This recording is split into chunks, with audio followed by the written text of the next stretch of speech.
তো গাইজ দীর্ঘ 50 বছর পর আমি একটা র্যাঙ্ক ম্যাচ স্টার্ট করি।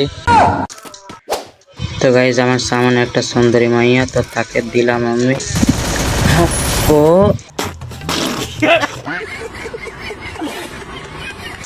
এইখানে আবার একটা মাইয়া আছে আমাকে মেরে রিভেঞ্জ নেওয়ার জন্য, কিন্তু তারাও দিচ্ছি। তোমরা আবার অন্য কিছু মনে করিও না, আমি তারে কিল কইরা দিছি। তো গাইজ এনিমিদের বিচ্ছি খোলার জন্য তো আমার একটা উড পিকারের দরকার, তো মনে হয় পাইছি গাইজ। এবার সব এনিমির বিচ্ছি আমার। গাইজ আমার সামনে ওইটা কি দেখছো? মনে হয় জনি সিং এর যাত্রী গাড়ি। सब क्या देखना पड़ रहा है। তো গাইজ আমি জনি সিং এর যাত্রী গাড়িতে চড়ার জন্য আমার কাছে অত টাকা ছিল না, তাই জন্য আমার মোবাইলে টাকা ছিল, তো সেইখান থেকে টাকা তুলে নিলাম। তো টাকা তোলার পরে এখন গেলাম জনি সিং এর যাত্রী গাড়িতে। তো গাইজ আমি বিমা শক্তি থেকে উপরে যাচ্ছিলাম, তো যেতে লেগে দেখি কে জানি আমার বিচি খুলছিল, কিন্তু আমি তার বিচি খুলে দিলাম।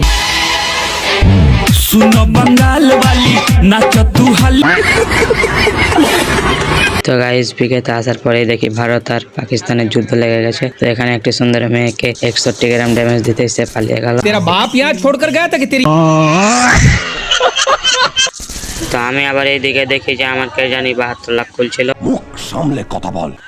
কিন্তু আমি তাকে 62 গ্রাম ড্যামেজ দিতেই তার 72 লাখ খুলে নিলাম।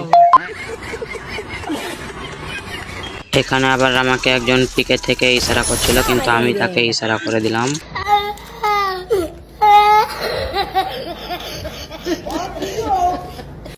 আমাকে আবার এখানে একজন বলছে যে এই ডিএনএক্স তুই আমার কিছুই করতে পারবি না, কিন্তু আমি তাকে আবার 266 গ্রাম ড্যামেজ দিয়ে দেখি তার বেশি আমার হাতে। তো গাইজ আজকের ভিডিওটি ছিল এই পর্যন্তই। তো তোমার যদি ভিডিওটি ভালো লেগে থাকে তাহলে লাইক এন্ড সাবস্ক্রাইবটা করে যাবে, আর যদি ভিডিও না ভালো লেগে থাকে তো আমার নানির নাম্বারটা কমেন্টে দিয়ে